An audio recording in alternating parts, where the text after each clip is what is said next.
Now on the Innovation Show, we welcome Ben Ryan, CEO and founder of Ambionics. Welcome to the show, Ben. Thank you very much for having me.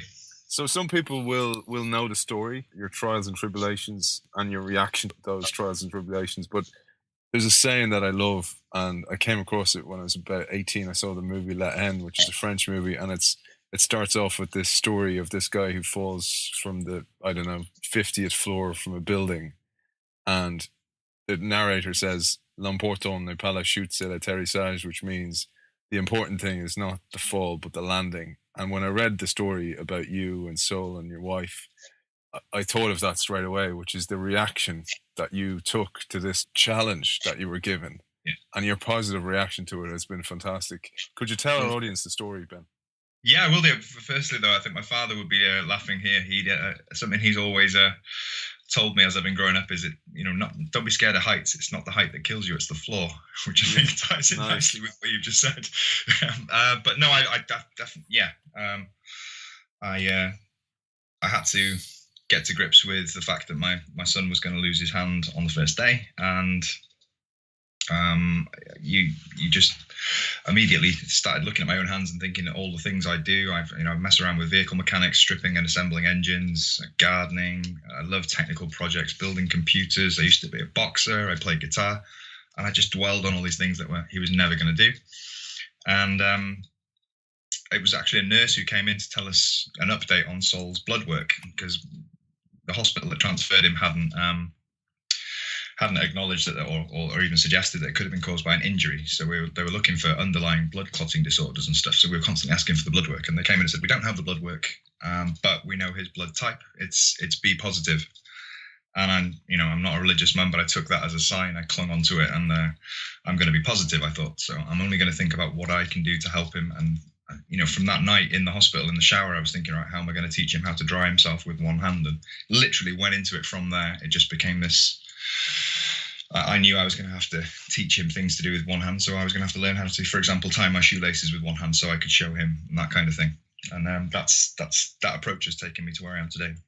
Yeah, and that adversity, that was the word I was looking for, because we did a show last week on AQ. So it's this thing, you might not have heard of it, Ben. It's AQ. This guy, Dr. Paul Stoltz, has built a career on it, and he studied some of the most successful CEOs in the world, and they all score very, very highly in adversity quotient. So they've all had some adversity that they overcome, which teaches them and changes how their brain works. And already, man, you're showing signs of that already with what your reaction to the adversity, and you just went, okay, I'm gonna feel sorry for myself. That's natural. Those kind of dealing with it straight up front. But then, and I think it's a fatherly thing as well. It's like, okay, well, what can I do to fix this? And you went and you actually went for that hell for leather to fix this.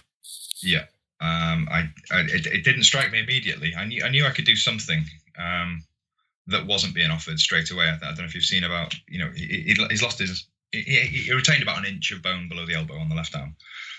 So not an awful lot. And, surgeons were telling us really to go straight through the elbow, that there was going to be so little bone that could be saved below the elbow that it would be cleaner, less hassle all round for Sol if we just took away that movement. And, we got the family together, looked at all the pros and cons, and we decided that no, we don't want to close any doors. Just because they're saying that he won't be able to operate a device with what he has doesn't mean that there won't be another device soon that can use it. Or, for example, I started reading that there were 3D printing bone and that they can elongate bones and all sorts of things. I thought, well, if we take that option away now, you've closed that door forever. So by leaving it open, I started to explore possibilities, and I've come up with several different things. A lot of interest been gathered around the hydraulic prosthetic for sort of 8 to 10 month olds. But the real groundbreaking stuff, I think, was the stuff I did for Pennies, starting when he came home from hospital. And that's where I think the real innovation began, just looking at Sol and trying to equip him to deal with his environment, however basic that environment was. I mean, I started by, he was lying on a little play mat that's got 2 sort of semicircular hoops over the top with toys suspended from it.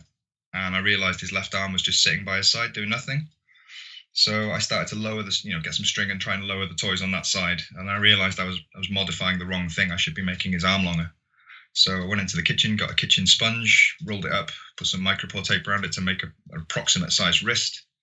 using a bit of cotton wool and a bandage, a sports bandage. I just lightly tacked it onto his stump, and literally within seconds he started moving it, smiling and giggling, and then started hitting his toys. So I thought, well, every time he's playing with his toys, I'll just pop this on it. Literally just slid over the stump and changed it out every 3 or 4 days. And I think that's been quite groundbreaking in terms of his ability to accept even a passive prosthetic from the NHS. He just put it straight on.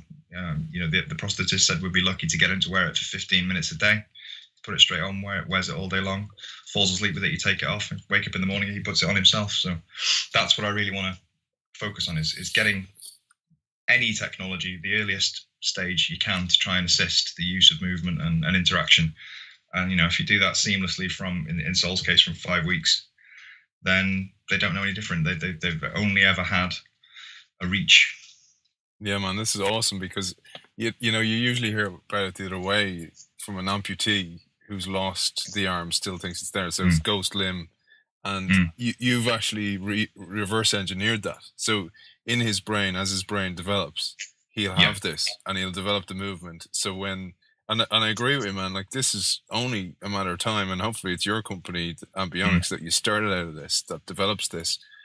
Somebody's going to develop a solution, because it always does come, and it's a case of leaving your options open. I love what you've done, man. I didn't know you did that with the penny solution at the start, putting together that. So out of that, you developed Ambionics, which is what you're doing now, and what your sole focus is now. Yes. Yeah. So that came around about this time last year. Sol had his first NHS arm, which is like I think it's fiberglass varnished, and on the socket with a silicon hand. I think it comes to about 350 quid in total. And most kids don't tend to wear them. They just sort of sit in the corner of the room. But Sol was wearing it. He was grabbing and reaching things. And I wanted to try and keep whatever I came up with as similar to that as possible. And I knew that the NHS wouldn't offer myoelectrics until he was 3, possibly even 4, depending on how good a signal they could get from the muscle under the skin. So I thought, that's far too long. I knew with my psychology hat on that there are 2 periods of brain pruning, where the brain literally prunes away nerves that are not used very often to make itself more efficient. So it's literally destroying itself. And you start off with twice the number of neurons that you'll need as an adult in childhood. So the first 2.5 years is about plucking away literally half of your nerves in the brain. And much of learning to sit up, stand up, first words, these are as much about trimming away useless nerves as they are about reinforcing or adding extra myelination to the nerves which are used. So I thought intervening at 3 years of age, when that period of pruning finishes at about 2.5, just didn't make sense to me. I thought I needed to make sure that Sol had mastered the use of a grasp by the time he's 2.5 years old, and we're on track to do that now.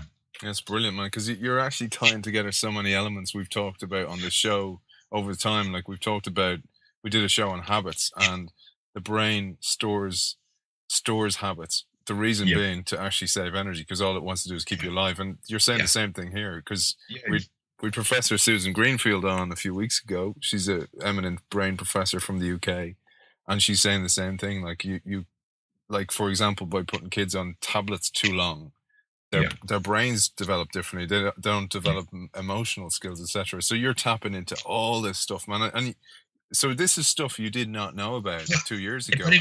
Well, I knew about the psychology. I've always had a keen interest in developmental psychology. I think the changes that go on through the womb and for the first 5 years are the most interesting area of any kind of development in psychology.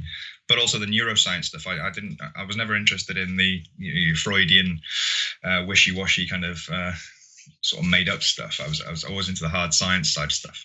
And we know that there's 2 real prominent periods of this brain pruning, and a lot is known about the second one, which is around puberty. So, memories, thoughts, skills, things that you haven't really mastered by the time you hit puberty, you never will. That's well understood.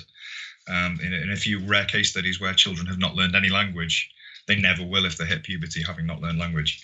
But that goes for reasoning skills, gymnastics, sports, music, anything. The problem is that I approached the university to try and study this really poorly understood but rapidly explosive period of brain growth. And academics won't touch it. There's just not enough known about that area already for them to get a hook into. So it's really risky. Even though, to you and me, just at face validity, it makes perfect sense. This period of brain pruning is going on. Why not try and implement something sooner? Just, what if? Yeah. But academically, they won't touch it because very little is understood. Unfortunately, you can't keep, a 12-month-old baby still in an MRI machine.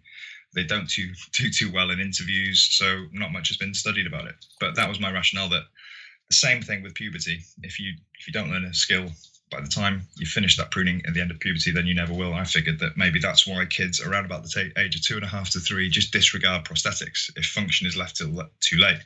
And I found a clear pattern. So I started looking around, American sites, European sites looking at prosthetics and orthotics. And this cornerstone idea was the earlier you can get intervention, the better, and especially with function. So I looked at what was available. Okay, myoelectrics is the dominant approach, but they're not particularly useful, given the puppy fat the babies have. And body-powered hooks, which Sol's about to be fitted for, are quite hideous-looking things. They really look like they came out of a Doctor Who episode. And they're not what you'd associate with a cute child. They're quite industrial-looking, but very functional. I thought there's got to be a combination. So I've come up with something that uses fluid, and it's not for all amputees. It's only for certain levels of amputation or for limb deficiency.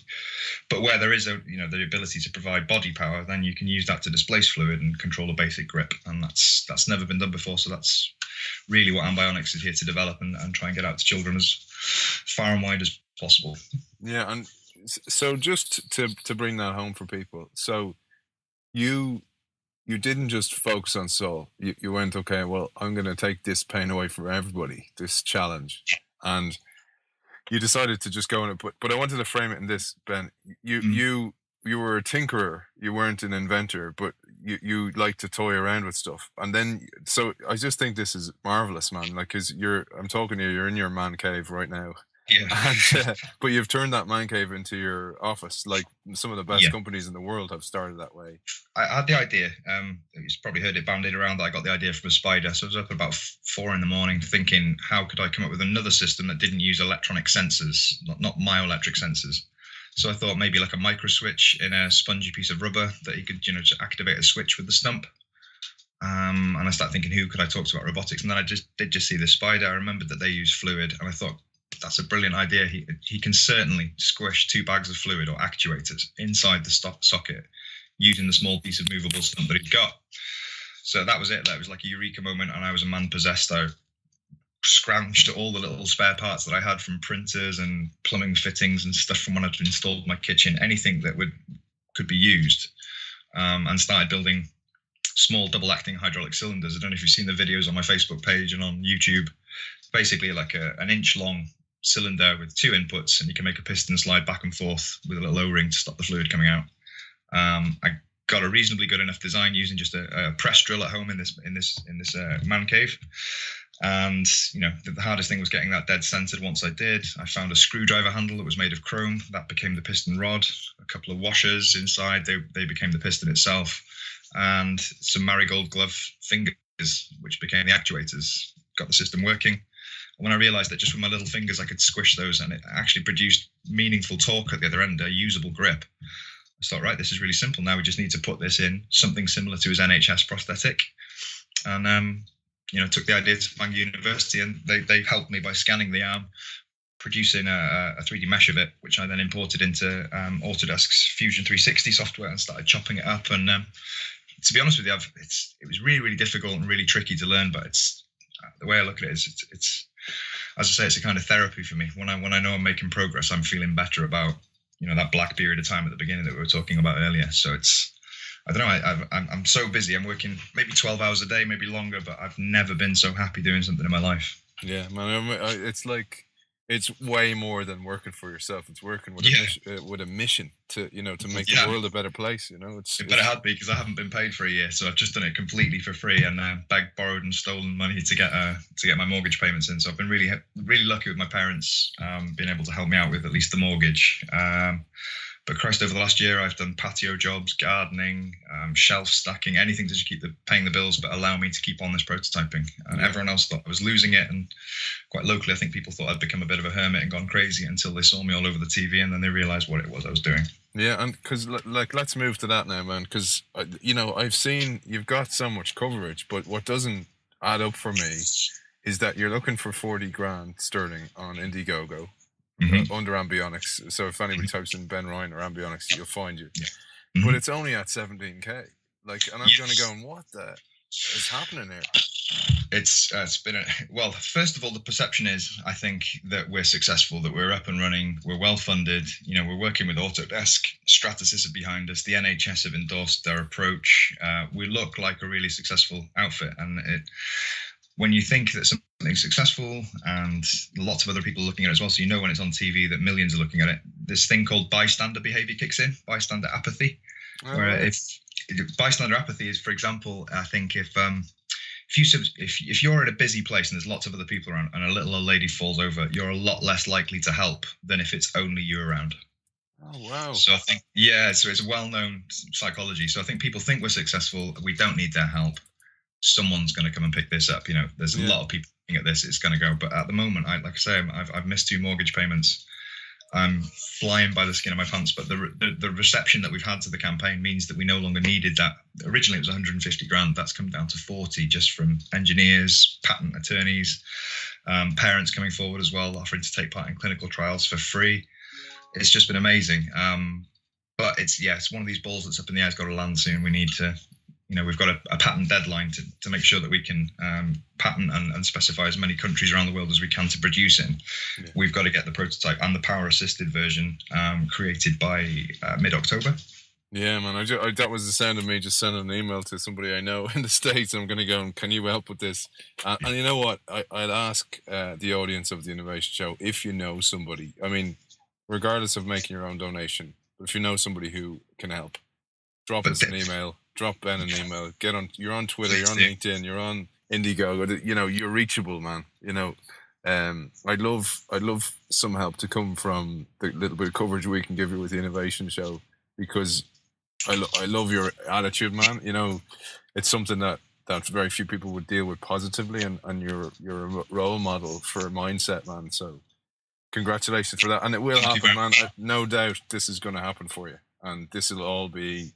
Looking back and go, my AQ is massive as a result of this. Ben, it's been a pleasure talking to you, man, and we wish you the very best of luck. Ben Ryan, CEO and founder of Ambionics. Ben, give us a quick, you'll know off by heart all the places people can find you. You can find us on Facebook at Ambionics UK, on Instagram at Ambionic_boy, on Twitter, and you can look at the website as well, www.ambionics.co.uk. Nice one, Ben. Well, listen, pleasure to talk to you, man. Aidan, brilliant. Thank you. Keep in touch. Take care, man.